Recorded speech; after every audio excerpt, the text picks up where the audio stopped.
Friedrich Christian Anton Lang, o Fritz Lang.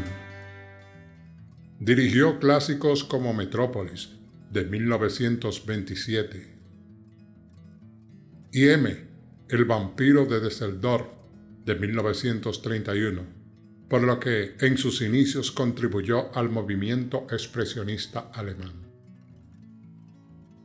Desde mediados de los años 1930, trabajó exiliado en Hollywood, donde se convirtió en uno de los principales artífices del cine negro, si bien no se limitó a ese género. Se le considera uno de los grandes cineastas de la historia del cine. La frecuente influencia simbólica de temas católicos en sus películas es patente, y aunque quería que se le conociese como ateo, más tarde se describía a sí mismo como nacido católico.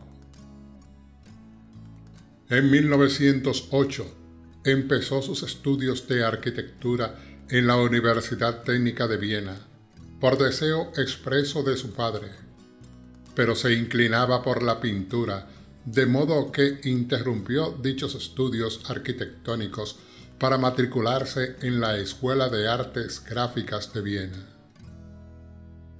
Sus modelos eran Gustav Klimt y especialmente Egon Schiele, que admiró de por vida. Más tarde pasó a la de Nuremberg y luego a la Escuela de Bellas Artes de Múnich. En 1909 o 1910 abandonó el hogar paterno y emprendió una serie de largos viajes, dejando los estudios. Inicia una época de cambios continuos de residencia y de vida bohemia. Trabajó en 2 cabarets vieneses. Viajó por todo el mundo. Después de una estancia artística en Múnich, se estableció finalmente en París hasta 1914. Tras el inicio de la Primera Guerra Mundial, se trasladó desde París a Viena. Se alistó en 1914 como voluntario en el ejército austrohúngaro el 12 de enero de 1915, pero se decepcionó enseguida. Fue herido durante la contienda de 1916.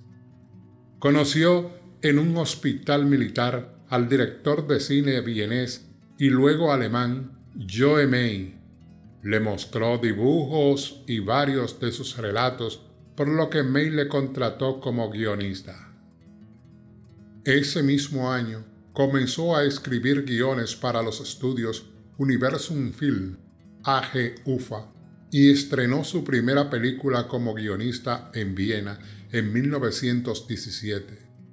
Se trataba de Una boda en un excéntrico club, obra dirigida por May, actualmente desaparecida. El resultado le pareció fallido a Lang, así que decidió dirigir él mismo sus propias películas.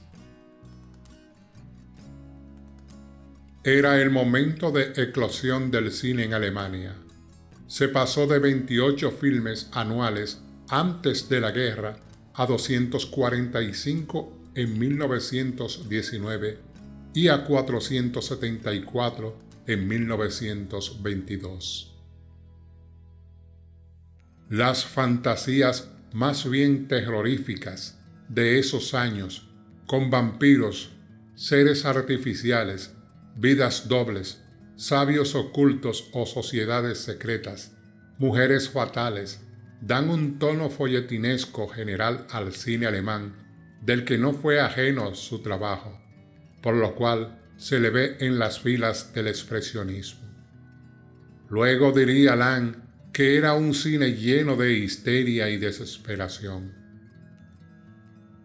Su primera esposa se suicidó en 1920 y Lang nunca quiso dar datos íntimos ni siquiera a historiadoras serias y amigas de él como Lotte Eisner.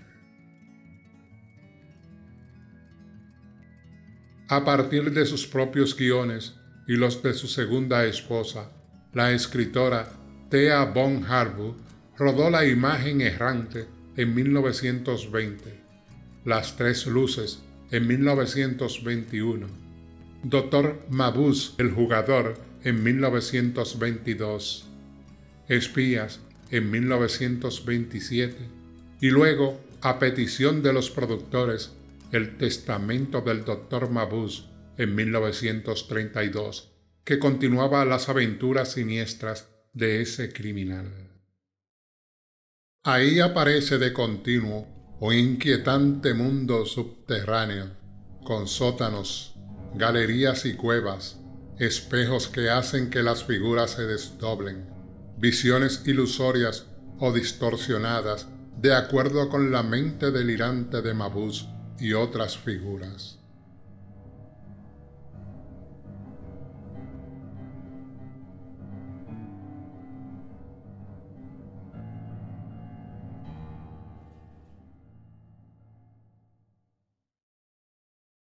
Son consideradas las mejores de sus producciones en Alemania, las dos partes de Los Nibelungos, Sigfrido y La venganza de Crimilda, de 1924, Metrópolis, de 1927, La mujer en la luna, de 1928, y ya en el ámbito sonoro, M, el vampiro de Düsseldorf, de 1931.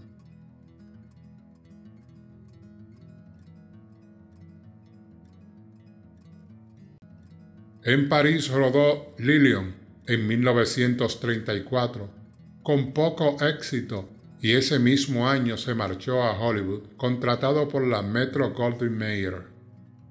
El estreno en 1933 del Testamento del Dr. Mabuse fue prohibido. En Estados Unidos, sus proyectos fueron rechazados y tardó 2 años en hacer Furia, en 1936.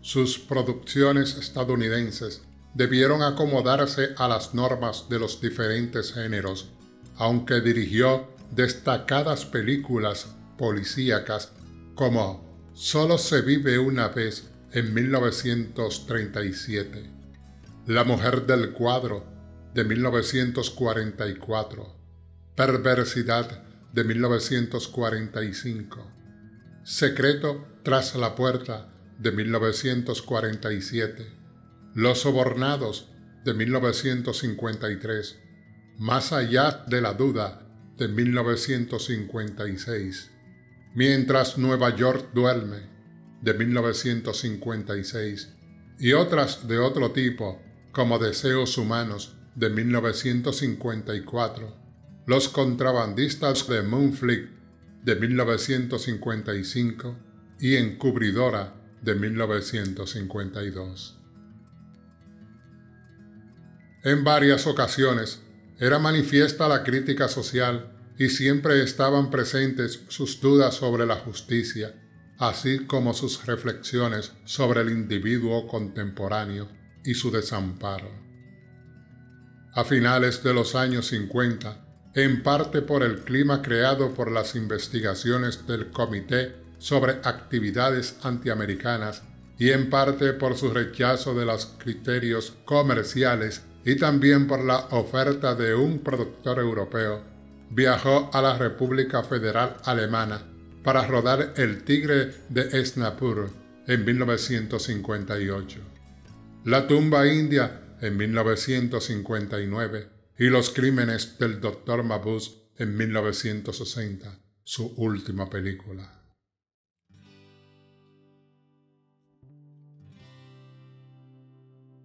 En 1960 se retiró a su casa de Beverly Hills en compañía de su última esposa, Lili Latté, que había sido su secretaria.